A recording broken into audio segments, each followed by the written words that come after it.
E aí, beleza? Você é aluno do ensino fundamental, do ensino médio ou até mesmo do cursinho pré-vestibular que está procurando conteúdos de história e de atualidades, você está no lugar certo. Esse canal foi criado com o objetivo de contribuir com vocês justamente com esse tipo de conteúdo. Antes de continuarmos, eu gostaria de me apresentar rapidinho para vocês, pode ser? O meu nome é João Muniz, sou professor de História formado pela Unesp. Também pela Unesp eu concluí já o meu mestrado e estou na reta final do meu doutorado. Sobre a aula de hoje, cujo tema é Escravidão Moderna no Brasil, na verdade é um convite de um amigo meu, professor Hernaldo, que também é colega de trabalho, em que ele tem inclusive um canal aqui no YouTube, eu vou colocar para vocês depois, vai estar lá na descrição do vídeo, o acesso para esse canal que vocês podem explorar e com certeza vai contribuir muito com a trajetória de vocês. Inclusive eu mando agora um abraço para o Hernaldo, para os alunos do Hernaldo, logo mais nós estaremos aí juntos, não tão próximos por enquanto, infelizmente, mas logo mais nós estaremos retornando nossas atividades cotidianas e voltando à normalidade. Aproveito para mandar um abraço para você que está acompanhando esse vídeo e que de repente está preocupado, sinta-se acolhido. Todos nós estamos enfrentando essa crise, todos nós estamos preocupados com o que está acontecendo e até mesmo ansiosos de certa forma. Mas eu quero reforçar que juntos nós sairemos mais fortes e que nesse período em que estamos aí enfrentando essa situação, vamos nos unir, vamos fazer o melhor possível. Os vestibulares, tudo isso está em segundo plano quando comparado com a saúde de vocês, com o bem-estar de vocês. E na melhor maneira possível, tudo vai voltar ao normal, as atividades serão retomadas, os vestibulares serão repensados, as datas. Fiquem tranquilos, mantenham a serenidade. Ok?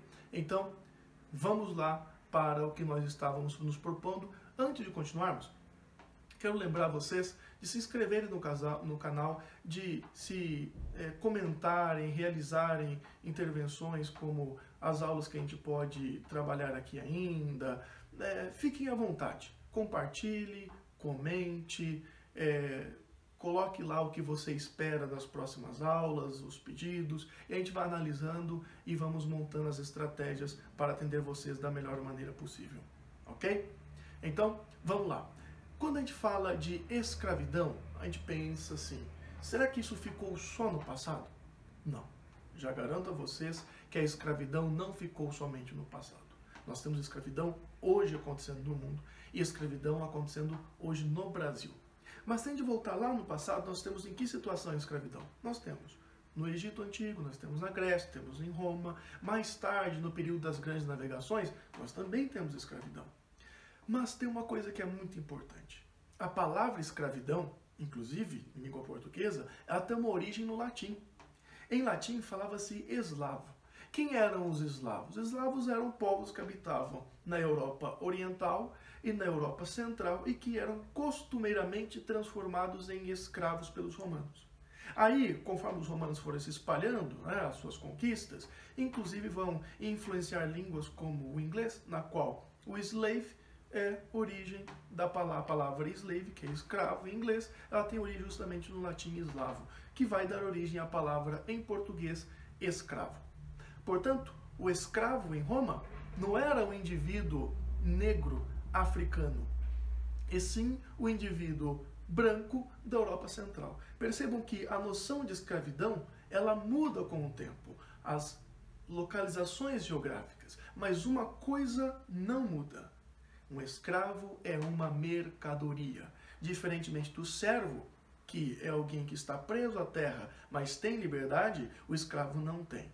Portanto, o trabalho compulsório, ou seja, o que é um trabalho compulsório? Obrigatório. É isso que é trabalho compulsório. O trabalho escravo é compulsório? Sim. O trabalho do servo é compulsório? Sim. Mas, vamos lá, olha uma frase que vai resolver a sua vida.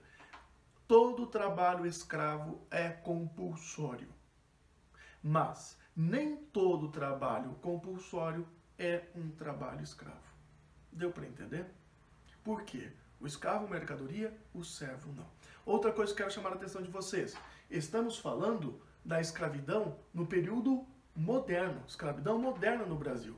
Mas a escravidão aconteceu também no período das grandes navegações. E vocês sabem que o período das grandes navegações, o período do colonialismo, do mercantilismo, é um período conhecido como Idade Moderna. Cuidado! Por que cuidado? Quando eu falo de escravidão moderna, eu tenho que parar e pensar, mas espera aí, em qual época? Século XX? Século XXI? Então, a escravidão moderna no mundo contemporâneo, entenderam? Agora, se eu falo só escravidão moderna, eu posso estar falando da escravidão lá com os portugueses, que traziam escravos da África. Fiquem atentos a esse detalhe. Se vocês forem usar essa informação em uma redação, e a redação, o tema é sobre a escravidão no mundo atual, deixe claro que a escravidão moderna que você está falando é a escravidão contemporânea. Tudo bem? No mundo, nós temos, por volta aí do ano 2017, cerca de 40 milhões de pessoas escravizadas. 40 milhões, senhoras e senhores. É um número alarmante. No Brasil, nós temos 155 mil pessoas escravizadas por volta ali do ano de 2017. Enquanto que entre 1995 e 2015, cerca de 50 mil pessoas foram libertadas de situação de escravidão. São números muito recentes, muito atuais e que nos preocupam sobremaneira. Agora, quais são as atividades que mais se concentram o trabalho de escravidão moderna no Brasil atual? Pecuária, uma grande quantidade, agricultura também. Nós temos muito na indústria têxtil, principalmente em cidades como São Paulo, que usa muito o trabalho de imigrantes bolivianos. Produção de carvão, cana-de-açúcar, construção civil e mineração. O que eu quero chamar a atenção de vocês é, quando nós falamos de trabalho escravo, não pense que é só em locais distantes dos grandes centros, em lugares com baixa densidade demográfica, em locais distantes. Não.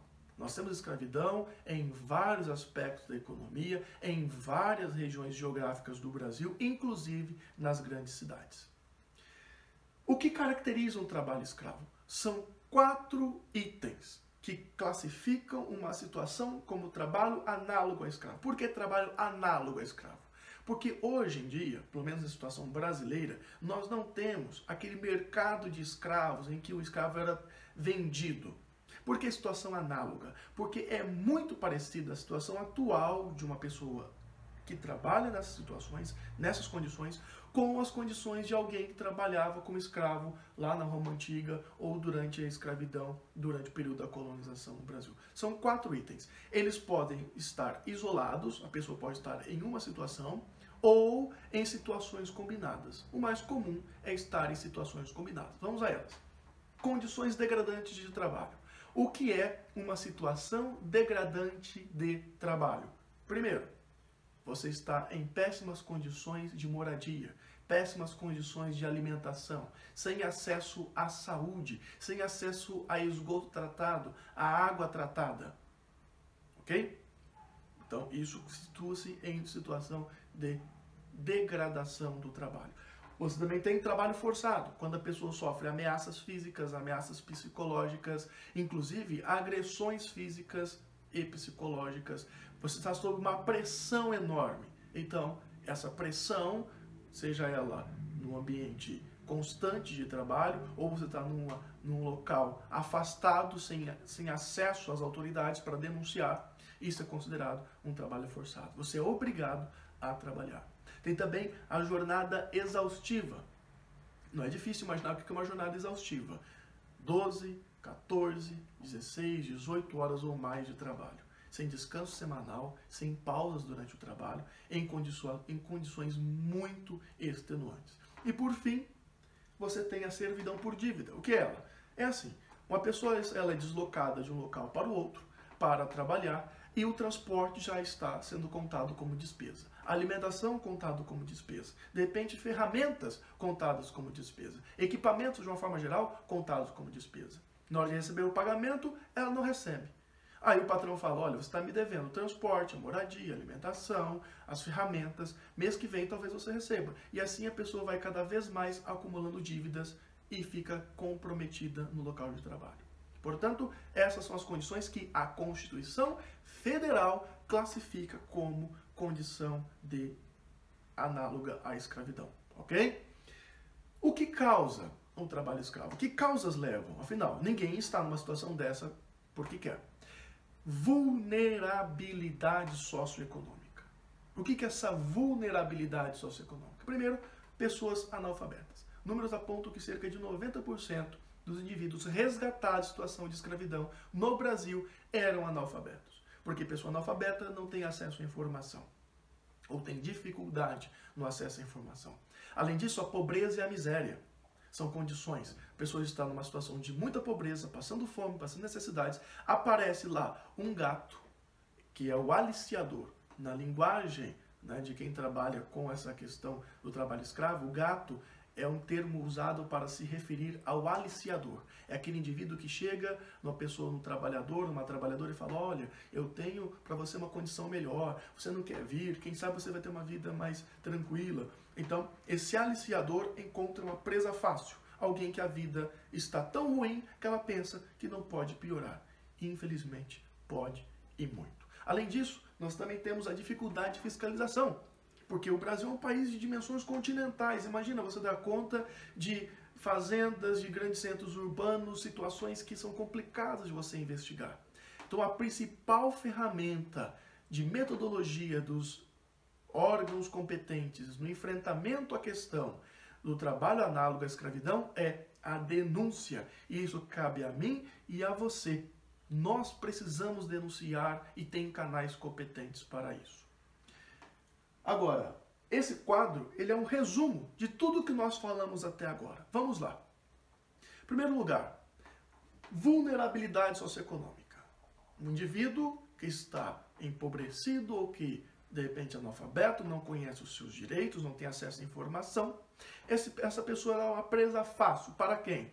Para o aliciador, que vai convencê-la a sair daquele local para ir a um outro trabalhar. E ela migra, ela se desloca para o trabalho. Chegando lá, ela está numa condição de trabalho escravo ou análogo à escravidão. Então ela tem longas jornadas, ela está presa por dívidas, ela está sofrendo pressões psicológicas no trabalho forçado e ela também está numa situação de extrema precariedade de vida.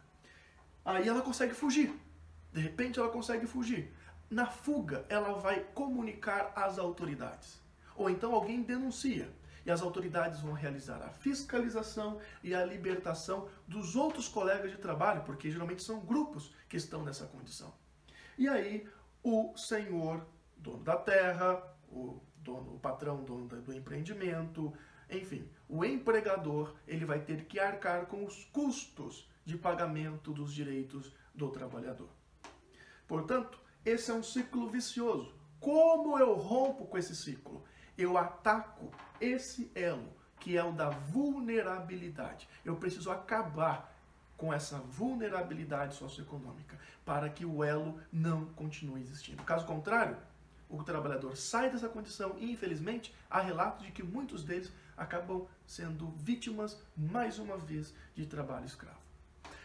São 3 as ações para combater o trabalho escravo. A primeira delas é a prevenção, a segunda a assistência e a terceira a repressão. Prevenção, como o próprio nome já está dizendo, prevenir. Aquele velho ditado, lembra? Prevenir é melhor do que remediar. 2 principais ações aqui são fundamentais. Educação e informação. Conforme eu educo o indivíduo, ele vai ter acesso à informação. Uma pessoa alfabetizada, ela tem maior capacidade de identificar o que é e o que não é um direito e um dever dela. Além disso, o associativismo.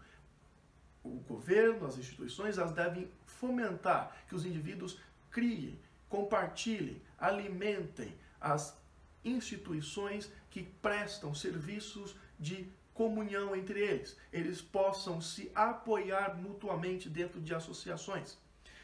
Renda e acesso à terra são também duas ações. Renda e acesso à terra justamente é a complementação da assistência social e econômica.